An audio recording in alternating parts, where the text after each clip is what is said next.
Yung una kong asawa, huwag na yun. Okay. Nanay ni Inda yun. Kung problema tayo. Alam mo yung nanay ba ni Inday?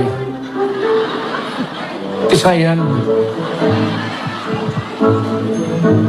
Tapos, nakita ko yan sa aeroplano. Stewardess eh.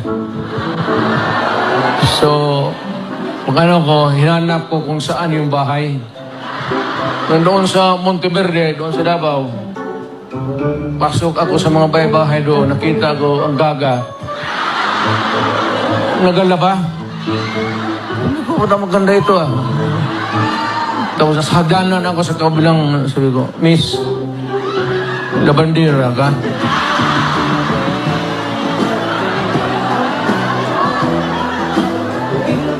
Ewan ko kung sinong taga-Davao.